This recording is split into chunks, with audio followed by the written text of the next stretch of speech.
What is going on, guys? Welcome to episode 60. That's crazy. 60 times you guys have come by and watched a Reds video. Crazy, crazy, crazy, crazy. Really crazy to even think about that we are in 2020 of this Reds franchise as well.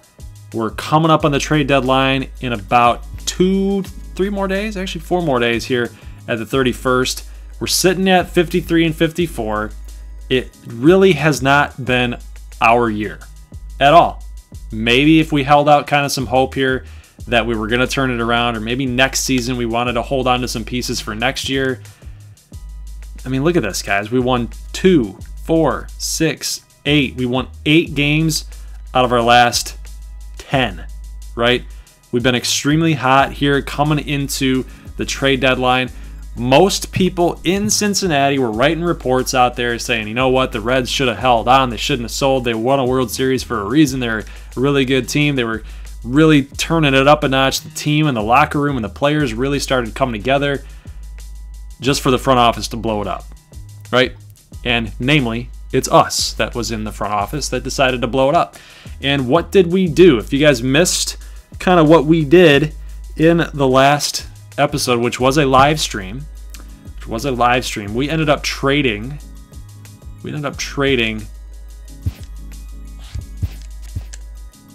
Eugenio Suarez, right? So we acquired, can I just skip this here? Okay. So we acquired Matt Tabor, Domingo Leyba, Marcus Wilson for Suarez and Dilson Herrera. So that actually gives the Diamondbacks a little bit more major league presence, obviously in their playoff push. But Matt Tabor was the big get in this trade. He's actually a really decent pitcher down in their minor league system.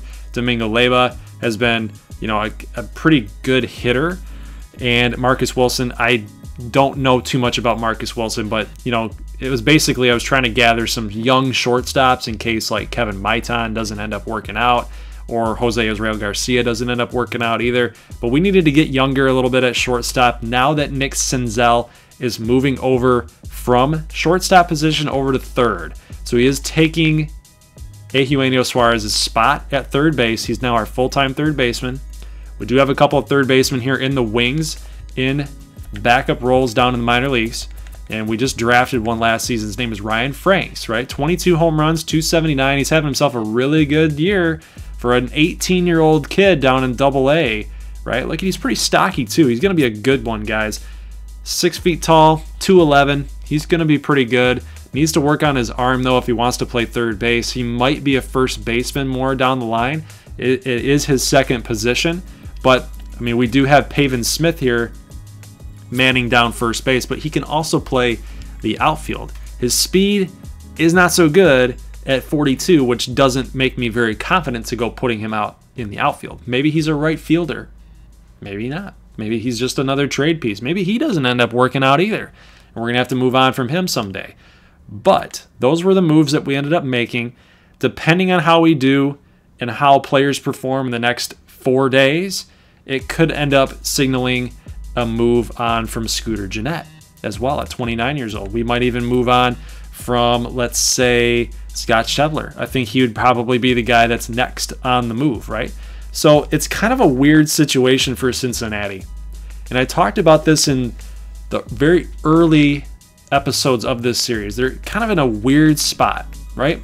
We were talking really hard about their offense. And, looking at this, you guys are not, this is totally different than how they looked when we first started the series. But basically the analysis was, and for those of you guys that have stuck around the series for long enough, you'll remember this, their offense is legit, right? They got a lot of good offensive pieces. It was their pitching staff that was really bad, right?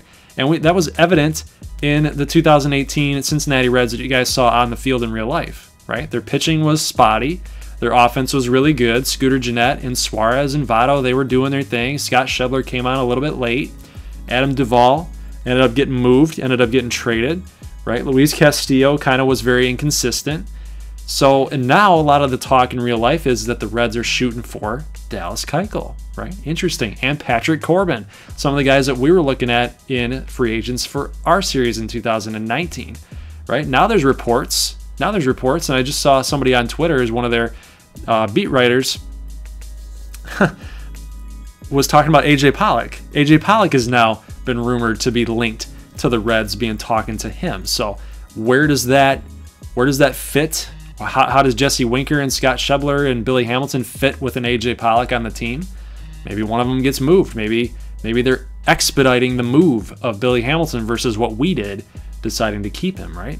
So a lot of things that we analyzed about this team were that this team needed to make a big splash and get it done now, right? Because the window of opportunity was kind of leaving them. Is kind of leaving them, right? As far as offense goes, right? I mean, look at these guys, right? They're right in their prime. 27 years old was Tucker Barnhart. 28 was when they won the World Series. Joey Votto was 34 at the time, right? Pavin Smith, not a Red, but you guys get the idea here. Scooter Gennett was 27 as well. Suarez, let's go to the Diamondbacks. Suarez is 28, so he's actually 26 at the time when we were talking about that on video, right? So these guys, the Reds offense, their players on offense were in their prime.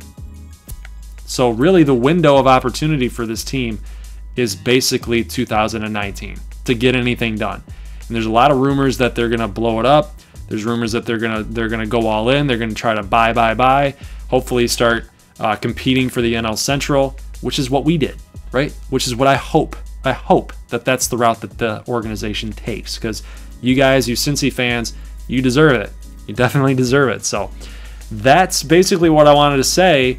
And it's caused us those moves have caused us to get into the situation that we're in right now, right? But that is exactly why when we did some trades, those little minor type of trades, moving David Hernandez over to Colorado, I think it was, acquiring some players here and there in our first season for 2018, acquiring Pavin Smith, letting Shed Lawn just kind of marinate down in the minor leagues, kind of get some experience there, drafting a guy in Ryan Franks, signing a Wilmer Defoe, trading for a Kevin Maitan, getting Thomas Moore in the draft. So everything that we've done has basically led up to this point where now our 2020 season has not panned out so well. We can now afford to get rid of some of these players that are aging and really start focusing on the future. And the good thing is, guys, now that we have a starting pitching staff that's going to stick with us for quite some time, it's basically been built up to kind of carry us, right? The good thing about this setup and this team right now is that our pitching staff will then end up being the strength of the team.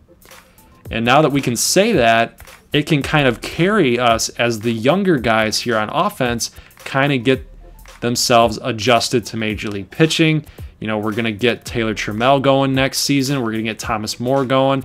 Winker's going to be fine. Trey Turner, we ended up trading for him because he is relatively still young. He's going to be a very solid shortstop for us. I firmly believe that. Scooter Gennett might end up getting traded to move up for Shed Long. Pavin Smith. So the future is very, very bright. The future is very, very bright. I'm actually proud of the things that we've been able to do on the channel for this Reds organization. So with that being said, I'm going to go ahead and turn critical situations off. The season is pretty much over for us. I doubt that we're going to be able to make a run, but I do want to see what we're going to do here in these next couple games, and then I'm going to end up making a trade based on those box scores and seeing how other guys are performing. So with that being said, though, I do have one more move to make because we do have 24 men on the active roster, and I think the move that I'm end up going to make here is Shed Long. He needs to come up. He needs to start getting some playing time, guys. He's never been up to the big club, right? Might as well do it now. He's hitting 309 at AAA. I think it's a good move. Let's get him up here. Let's put him on the 40-man, though. Get him up there. Let's get him onto the Major League roster. And I believe that we are good. We are set, right? Let's do the math here. 40-man, 26 plus 11. That is 37. So we actually need 3 more people up on the 40-man, but that's okay. We can worry about that a little bit later. So with that, I think what I'm going to end up doing here, let's see, we need third base. We need third base, right? Yes, we do. We need third base. All right, guys, so here is the newfound lineup. We got Winker, Pollock, Votto, Schebler, Jeanette, Senzel, Peraza, Barnhart, Winker, Pollock, Votto, Schebler, Jeanette, Senzel, Peraza, Barnhart. So we got Shedlawn, Stevenson, and Pavin Smith riding the bench. So we'll see how they do when they get involved in some games here. But let's go ahead and sim and see how we do. So we'll do auto fix there. So we're winning some games. We're winning some games with some of our rookies here. Dodgers acquire Sean Manaea from the Athletics for Walker Buehler and Jacob Scavuzzo. Age 25, 68 overall, 25, 72 for Buehler. It's an interesting trade. It's an interesting trade. I don't know why the A's would do it other than the fact that, well, Sean Manaea is in his final year and he's probably going to be asking for a ton of money. I guess that makes sense. Maybe Buehler is going to have a little bit. They like his projection, right? Hopefully they think that, you know, they can sign him long-term possibly, right? Okay, so today is the trading deadline. We are 55 and 54. We're now 11 games back. So we only, through those 2 games, we got to half a game difference, right? We gained a half a game on the top of the Brewers, right? Which still, you know, guys, 11 games, not going to happen, right? I'm just going to go ahead and trade away Scott Schebler. He's going to go bye-bye. So I'm going to go look at that and let you guys know what we're going to do. Real quick, guys, I'm not going to make this move, but I probably should, right? I mean, look at this guy, Richard Lovelady. What's another name for Richard? I'm going to let you guys think that through, but I'm not going to do that trade, but it's very, very funny. It's very, very funny. All right, guys, so here's actually one move that I am going to make. I had reservations on it, just looking at DeSclafani. I mean, look at his numbers here. $4.3 million through the lifespan of the rest of his contract. So it's very contract friendly, but you know, he's an 80 overall right now at 29 years old, right? I mean, as a pitcher, you're probably going to have maybe about 3 more seasons, right? Which is, you know, it's very lucrative to look at, but I'm trying to capitalize on what DeSclafani is doing right now. He's having a pretty solid season for us. And honestly, since we've got so many young guys in the minor leagues, like namely Tyler Mahle, right? Ryan Yarbrough, Justin Nicolino. I mean, he's 28, so he's not relatively that young. But Hunter Green as well. I mean, we've got guys. We've got a nice staff, you know, up-and-coming type of staff, right? And although it looks like DeSclafani would be the most lucrative guy to keep involved in the rotation with Luis Castillo, obviously Dallas Keuchel and Carrasco are going to be the guys that are going to be getting older, right? They should probably be the guys that are leaving, right? I just think that given where we're at, it might be better to trade DeSclafani now than when he starts regressing. I mean, you can always find time to trade Carlos Carrasco or Dallas Keuchel away, right? Honestly, we could do it next season as well and try to get a little bit younger, maybe find a piece that we might be lacking in, especially if some of our young guys are not really coming through for us, like second base with Shed Long, you know, third base, if Nick Senzel somehow isn't really cutting it as well, we might need to acquire a third baseman. I'm just throwing stuff out there, but it seems to me that DeSclafani is the guy to go, and then we can kind of base what we're going to do in 2021 with Keuchel and Carrasco based on their performance as well. So this is the trade that I'm going to pull off with DeSclafani. We're going to acquire Luis Garcia, very good fielding second baseman. And if you guys look at it real quick, I think he's a better fielding second baseman than Shed Long is. Fielding is a 65, reaction's a little bit less, 73 arm. So he has a pretty good arm. He could possibly pass as a shortstop as well. Contact numbers, pretty close, pretty close. Shed Long's got him beat in the contact against righties and the contact against lefties. He's down 46 to 44. The power numbers are definitely the big time thing against righties. Shed Long is definitely better. I mean, look at 52 power, 70 contact versus 50 contact to 45 power. Vision, Shed Long's got him beat by 4. And you guys got to remember though, Luis Garcia is 4 years younger. He's got a B potential. It seems like he's going to be a pretty dang good player for us. We'll just have to really kind of monitor him and manage him as he goes forward and progresses. And then acquiring a young catcher, a nice little backup option, because Tucker Barnhart, he's got one more season remaining. I'd like to keep him around.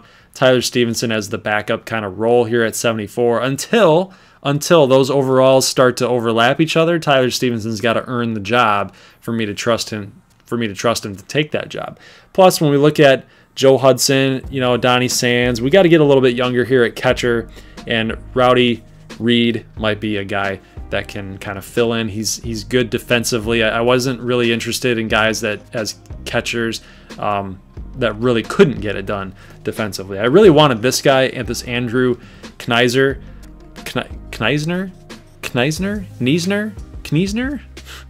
Interesting name. But, it's at 25 years old, he'd kind of be pushing Tyler Stevenson, and I don't want that kind of competition there.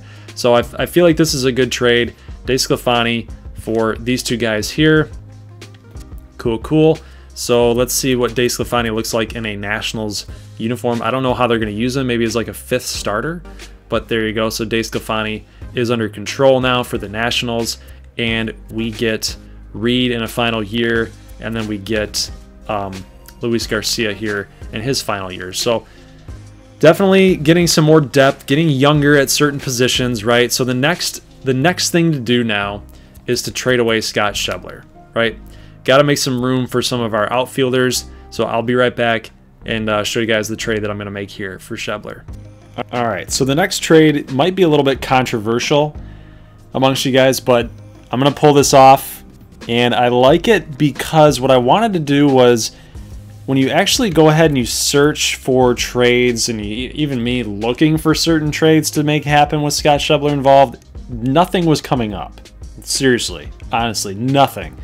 So I went through manually and started looking at some players around, and I started thinking, I kind of want a guy that can do a little bit of both. He can start, he can relieve, kind of that flex starter kind of guy that we have seen so many times with Brandon Finnegan and Amir Garrett.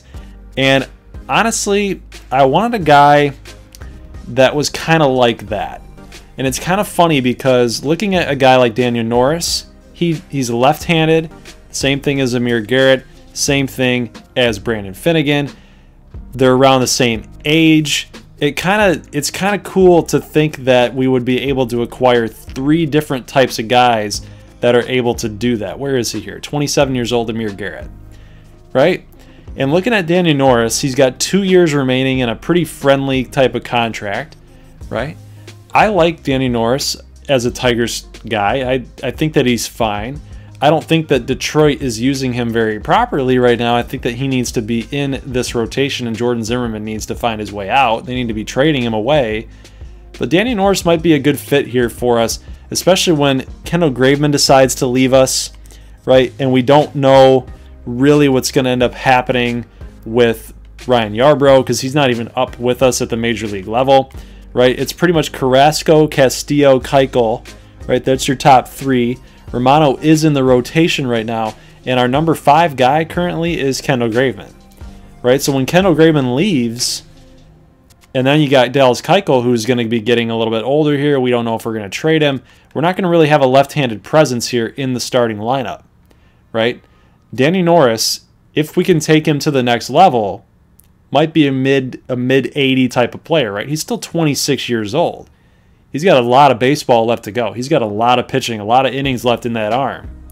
So I kind of like what Danny Norris can bring to the table, especially since we're trading Cody Reed, who doesn't seem like he's really going to take the next step for us. At 26, he's a 66 overall pitcher. We're basically plus 12 in the pitching category, right? And then right field at an aging outfielder. The Tigers seem to need some power out there in right field. They're thinking maybe they can kind of sign Scott Schebler to a better deal. This team isn't really going anywhere. If you're Detroit, it kind of makes sense for them to acquire a kind of a more power bat. I mean, look at this lineup, guys. Jake Rogers, Tommy Joseph, Miguel. Like, they need some power, right? Outside of Candelario, they need some power on this team. So it makes sense for both squads. I like the trade. I think I'm going to definitely pull this thing off. And then we're going to call Danny Norris up to be on the Major League roster as soon as I'm backing out here. But I like where we're at with that trade. So if we can look here, where is he at? So he's actually on the Major League roster right now as a reliever. That's where I kind of like him right now until I can kind of go back and look and see what the roster is going to look like and make my decisions from there. We'll figure out a good spot to put him. That might end up being AAA, just to kind of work him in and see what he's got, maybe give him a call up. All right, so next step, guys, is looking at the trade offers for Joey Votto. I don't want to do it because looking at, he's only got 2 years remaining, guys, right? And he's going to retire a Red. That's kind of what I see the organization really doing and going for. I know Pavin Smith really needs to get in there and get some playing time, but I just can't pull the trigger, and I can't pull the trigger on Scooter Gennett either. I talked about it earlier in this episode that maybe we need to get Shed Long that starting job at second base, or Peraza. We need to get him involved and get that job taken over from Gennett. And if we look at his numbers, guys, he seems like he should be the guy that needs to be moved as well. Right, 261 really isn't that great. 13 home runs isn't really that great, especially considering the RBI totals. That is terrible. It's so bad. 31 RBIs. Like, what are you doing? What are you doing? They 104 games with 31 ribbies as not producing at all. Right? Shed Long seems to be on the up and up. Seems like that's the trade that we need to make, but really, when we look at it, look at the drop off here. Right, just between second basemen. From Gennett to Shed Long. Right? That's a huge drop-off. So regardless if we trade Gennett or not, Shed Long is not going to be our second baseman for next season, for 2021.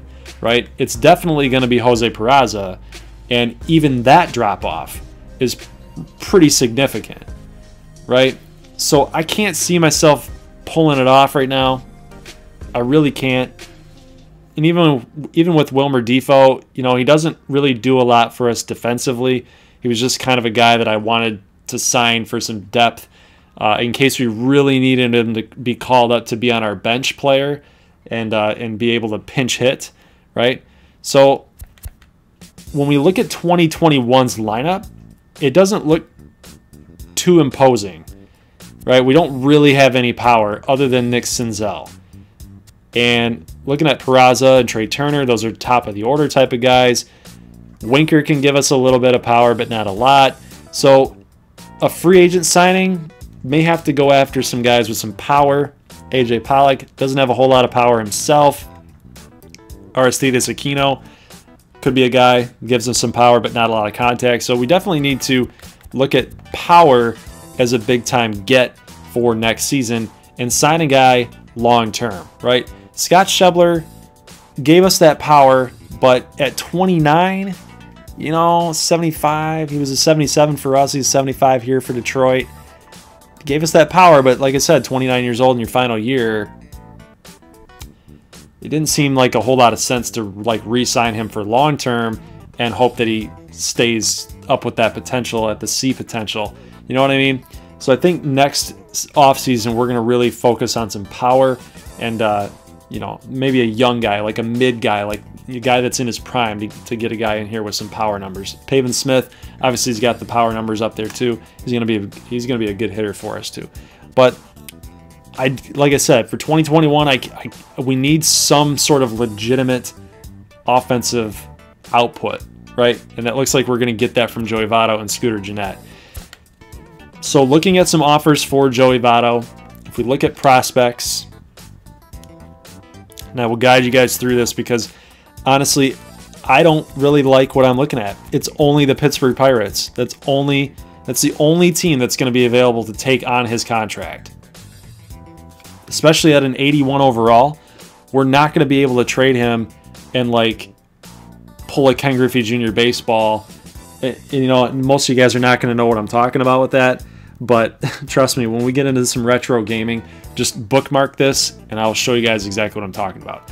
Basically, Ken Griffey Jr. baseball, you could trade, you know, your middle tier players for Alex Rodriguez, right? And then you would acquire Alex Rodriguez. Then you would go back and you would trade all of your bench players that are really bad, your bench players for one medium, like solid player. And then you would sign free agents that are bad, right? and then you would trade those pieces away for another medium type of player. Then you would go ahead and trade those 2 medium type of players for a superstar. And then basically once you do that, you've basically acquired an all-star roster. So it was really kind of a hack job, and my brother and I used to do it all the time. And honestly, that's kind of what this feels like. If we were to trade Joey Votto, the only thing that we could do based on the overall, the potential, and the budgetary constraints is we would have to go after a player like Salvador Perez, right? Who's making 22.7, right? That's the only way. See the little trade feedback there? There's nowhere in that says budgetary constraints are a problem, right? But we look at Brian Flynn, you can't even acquire a guy that's got 1.8, right? So basically you have to go star for star if you're trading for Joey Votto, or you're trading away Joey Votto. If you try to look at the all, you're only going to get the Pittsburgh Pirates and the Seattle Mariners, Rangers, Phillies. Okay, so this is really all you get. Brewers, Pirates, Mariners, Rangers, Phillies, Cubs. You know what I mean? I mean, even looking at this type of trade with the Cubs, like Adam Jones, Carpenter, Lester, that's getting some good pieces, right? But they're all old. They're all old, and that really doesn't help us. Helps us budgetary-wise, but doesn't help the team. I mean, honestly. We get John Lester, a lefty who's pretty much losing it.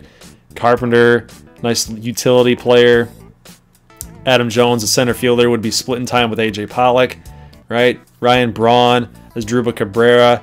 That still doesn't help us a whole lot. And then we look at the Pirates here. I mean, we get this prospect who's 26.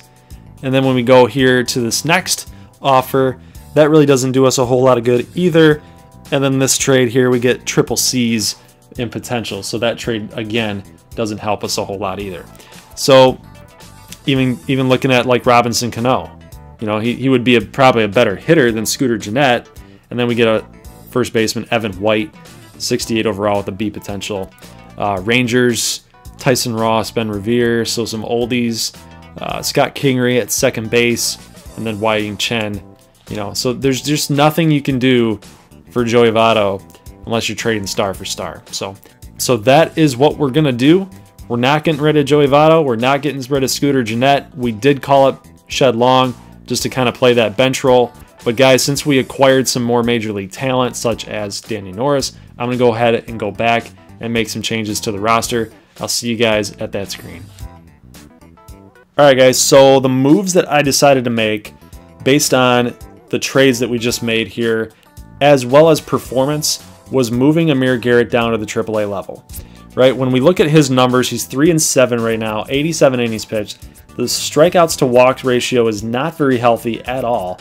The ERA 4.33 and a 1.4. That's not acceptable in my opinion for relief work, right? We got a lot of guys, we got a lot of pitching on this team, in this organization, that can kind of step up and be that guy in that role. I mean, we got a ton of bullpen help, guys. I mean, look at Danny Norris. He's 6-5 with a 3.4, right? Look at the strikeout to walk ratio. That is healthy, right? A little less innings than Garrett, but still 71 compared to 80 plus that he had. It's still a pretty good number, right? Brandon Finnegan, he's not doing too hot as well, but maybe we can kind of relieve him a little bit with Danny Norris being acquired. We got some starting pitching that can help too. If we decide to call up Ryan Yarbrough a little bit later to try to get him involved, I need Amir Garrett to hit the reset button and kind of figure out what's going on with him. So, with that being said, now we got 2 empty spots that we can call somebody up. And I'm looking at outfield help. We don't have a lot of bench options on the team, right? Because right now the bench options are Shed Long, Tyler Stevenson, and Pavin Smith. Those are your bench options. You got 3 benches.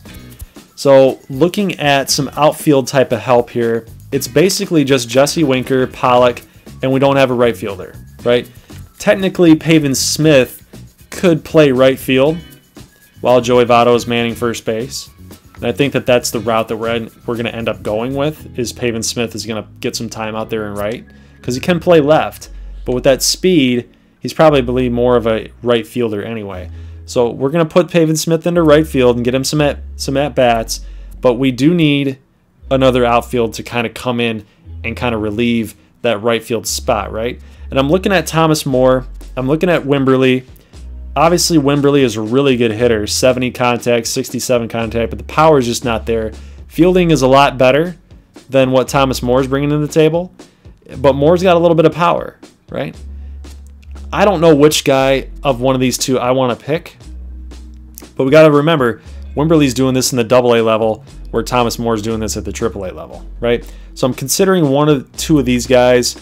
Alfonso Anaya, having a really good year down in AAA, 284, 30 stolen bases. Look at those contact numbers, guys. That is very, very healthy, but he's not good out there defensively. I mean, look at the defensive numbers there. You can't put him out there, really. 58 fielding, that's not very good. I mean, he could play right field, but again, I don't like where that's at. That's really bad. I mean, look at Pollock. I mean, that jumps up to an 83 out there in center field. Calling Alfonso Anaya up would be really just to give a guy a day of rest or to pinch hit, right? That's basically what he would be doing.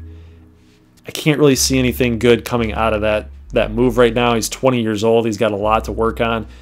Looking at Marcus Wilson, we just acquired him. He's a pretty good player.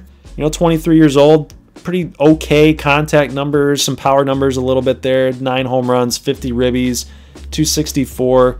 Looking at Jacob Brugman, doesn't do a whole lot. We signed him as more of a depth guy. Jose Siri, still really not cutting it here at the minor league level. Forrest Wall, bringing the batting average up, though, at 24 years old, 276 right now down in AA. I'm thinking about calling up Aristides Aquino, though. And basically it's because of the power numbers, right? He's pretty decent defensively. Contact against lefties, power against righties and lefties. That's kind of what we're going to be missing from Scott Schebler. So I'm going to go ahead and do it. I'm going to move Aquino up to the major leagues. Welcome aboard. Now we still need to call up one more player. And given the fact that we've got Pavin Smith out and right, Aquino out and right, Pollock, that's 3. Winker is 4. We have 4 outfielders, right? 3 on roster. And then plus Pavin Smith as a depth guy. That's 4.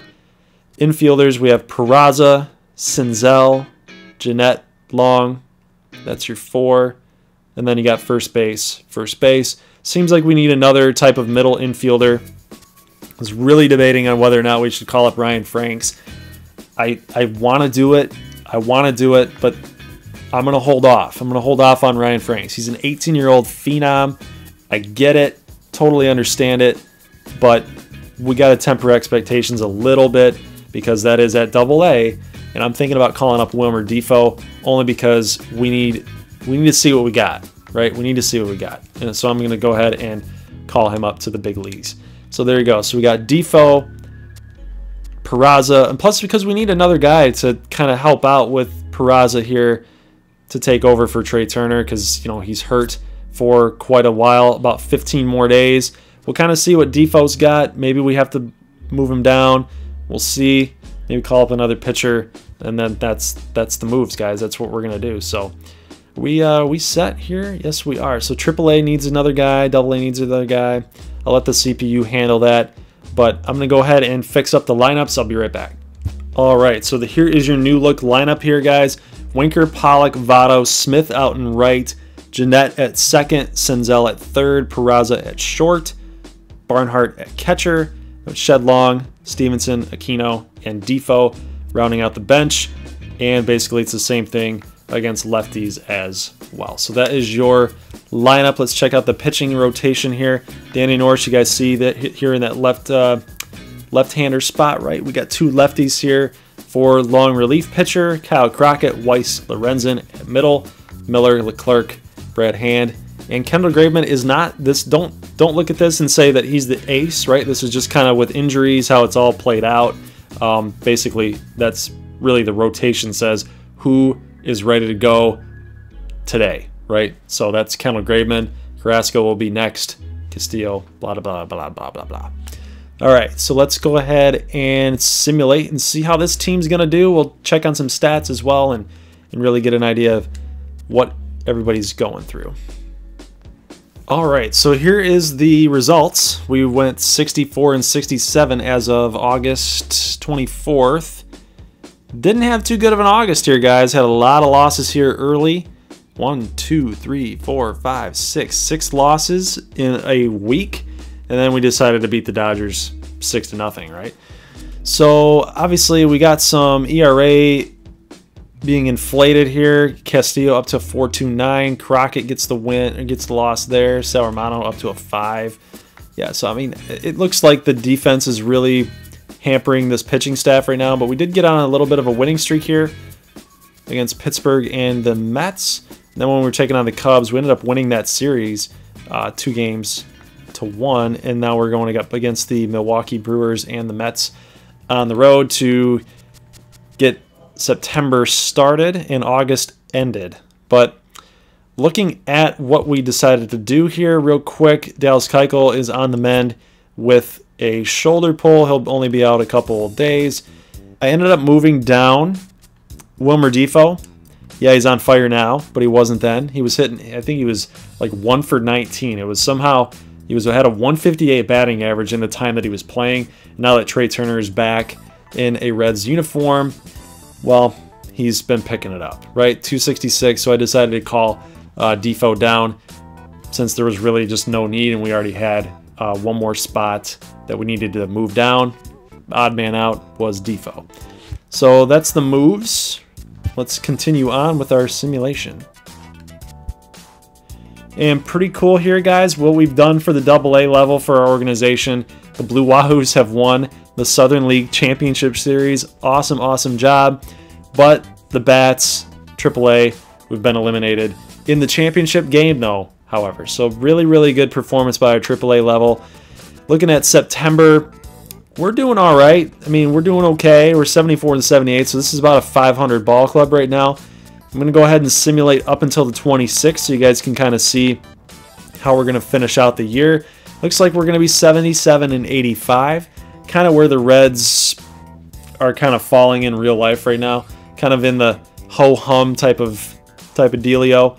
But when we look at our players' performance right here, so let's go ahead and take a look now and see at how, especially our September call-ups are doing. I did not end up going into this roster and making any type of those changes, but we can see here that our pitching staff was really struggling.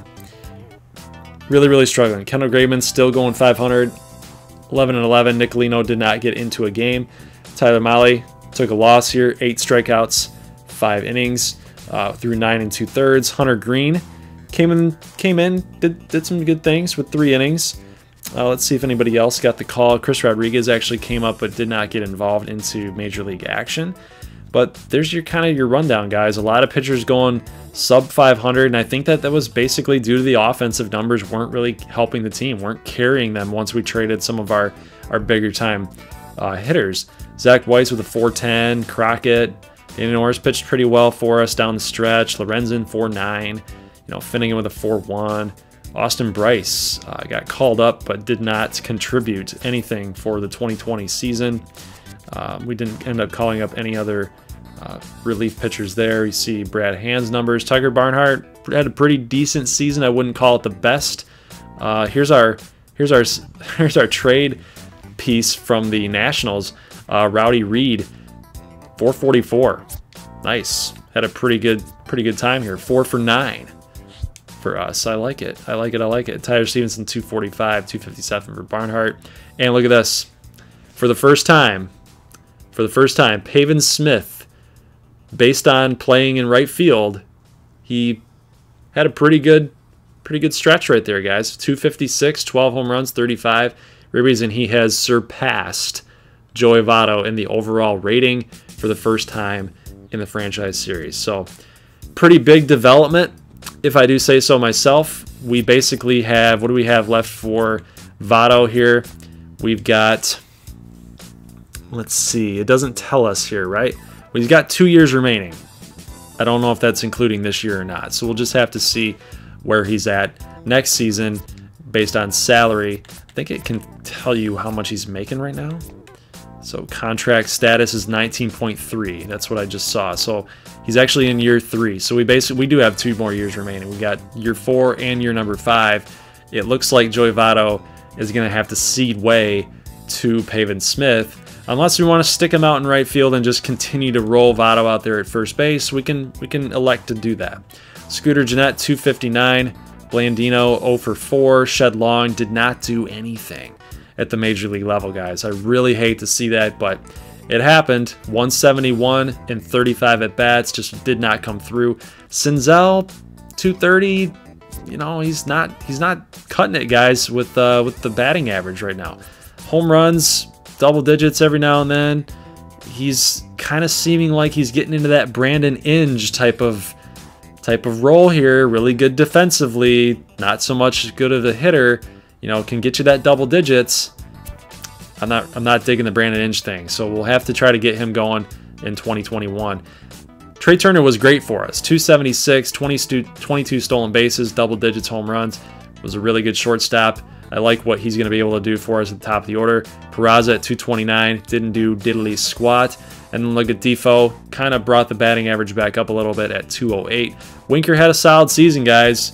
82 RBIs. You take that. You take that. 25 home runs, 277. I like what Jesse Winker has been doing for us, guys. I really, really do. Had a career year. Career year. 25 bombs, 82. Heck yeah. Heck yeah. Let's go, Jesse Winker. Get that overall up to about an 84. That's where we really need you to be at.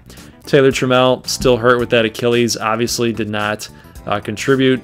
Charlie Culberson came back, got healthy, hit 167. AJ Pollock, 70 ribbies for us, 278. I like what Pollock was able to do for us. Had not had 70 RBIs since 2015, right? So did a really, really good job for us, taking over for Billy Hamilton.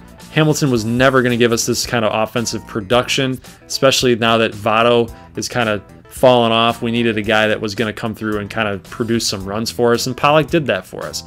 Aquino, 244, hit 7 home runs. That's pretty solid. It's pretty decent.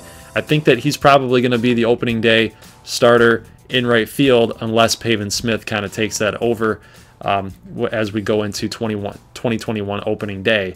Again, we'll just have to see what's available in the free agents, but it looks like to me we're going to have to address power like I mentioned before. I'll go ahead and simulate the season, and we'll look at the playoffs. Let's look at the playoffs here real quick. There's your bracket. So Cleveland, LA, we've seen that before. Seattle and Boston gets to play New York, whoever wins that. The Mets and St. Louis, Chicago and San Francisco gets to play the Dodgers. So I am actually going to go ahead and simulate to the start of the offseason, and then that is where this episode will end. And then I'll see you guys next Friday for episode 61, where we're going to just simulate the entire 2021 season and see how we do. But we'll have to do some off-season signing as well, and I'm going to kind of man that. I'm going to kind of take that one over. I'm not going to ask for your guys' opinion on a lot of that stuff because, you know, the series is coming to an end, and we can't drag it out any longer, right? So let's go ahead and simulate to the offseason and see who won the World Series. The Dodgers defeated the Red Sox. Go figure. So the game, MLB The Show, was basically 2 years off, right, from what happened in real life. So are you sure you'd like to advance 2020 offseason? All postseason stats will be cleared. No, I would not, because I do want to see the awards for next episode. So that's where I'll save it. But that's going to be it, guys. So appreciate you guys dropping by. Leave a like if you like this thing. And if you're new to the channel, make sure you hit that red subscribe button or my logo in the bottom right-hand corner for more MLB The Show. I know that this series is ending, but it'd still be cool if you could join up and be ready for MLB 19 The Show coming next spring. And obviously, once the Reds gets done and over with, I will be doing more Road to the Show. So not technically MLB The Show is not coming off of the channel, but, you know, the franchise series will be ending. So I'll see you guys in the next one on Friday. As always, peace.